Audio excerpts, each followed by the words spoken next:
On a vu dans la vidéo précédente comment utiliser les applications créées par nos collègues et partagées par eux. On va voir maintenant comment créer ses propres applications. Alors d'abord, bien sûr, vous devrez créer un compte, et ensuite, en gros, deux manières. Soit vous pouvez partir d'un exercice qui existe, que vous aimez bien, et le modifier, soit vous pouvez créer entièrement, from scratch, un exercice. Quand vous créez un exercice, vous avez ici les différents types d'exercices disponibles.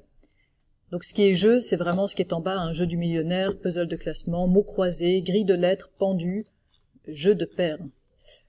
Peut-être que par extension, on pourrait dire que les 8 activités qui sont là peuvent parfois aussi être assimilées à des jeux, parce qu'il y a ce retour immédiat, les couleurs vertes, les sons, etc.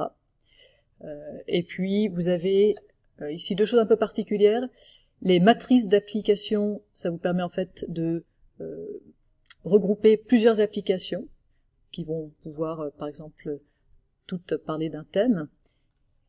Et ici, vous avez la possibilité de créer des vidéos avec des insertions de texte ou de questions. Alors, on retourne sur Learning Apps pour voir comment faire tout ça en vrai. Donc, bien sûr, vous allez devoir commencer par créer un compte. Vous faites se connecter, puis créer un compte. Il n'y a aucune difficulté, je ne vais pas vous accompagner dans cette démarche-là. Je vous laisse le faire et revenir ensuite. De mon côté, je me connecte. Et voilà, je suis connecté, je le vois par ici, si jamais, comme dans toutes les applications, quand je clique sur mon nom, je vois mon profil apparaître et je peux modifier mon profil, mon mail, mon mot de passe et me déconnecter. Nous, ce qui va nous intéresser, c'est donc ici de créer des applications, donc soit à partir d'une application existante, si par exemple cette application que je prends absolument au hasard m'intéresse, eh bien je peux choisir de créer une application similaire. Quand je crée une application similaire, j'ai une copie de l'application qui est créée dans mon espace, et donc je vais pouvoir dire nouvel exercice, et modifier des choses.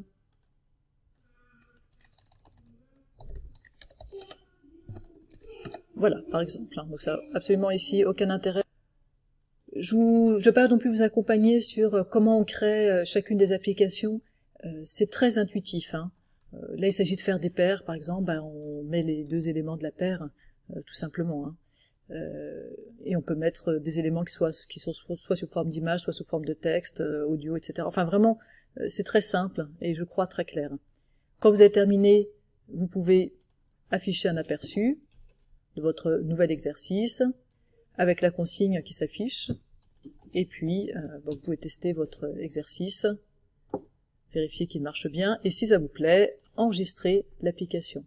Et donc elle est enregistrée dans mes applis, que je retrouve ici, donc j'ai ici toutes les applications que j'ai créées. Ça c'est donc une manière de créer des applications en partant d'une application existante. L'autre possibilité, c'est d'utiliser ici « Créer une application », et là, vous allez créer une application depuis zéro. Alors, on vous met les applications, les types d'applications disponibles. Mettons que je vais faire un puzzle de classement. Eh bien, je vais cliquer sur puzzle de classement.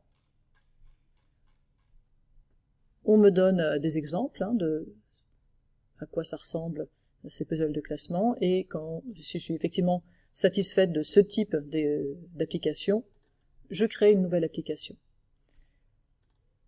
Je rentre le titre de mon application, la consigne, et à nouveau, c'est très intuitif, la manière de faire les choses. Donc je ne vais pas rentrer dans le détail de comment on crée une application de type puzzle. Je suis sûr que vous y arriverez très bien tout seul. Quand on a terminé, on peut afficher un aperçu et enregistrer. Toutes vos applications se retrouveront au final dans mes applications.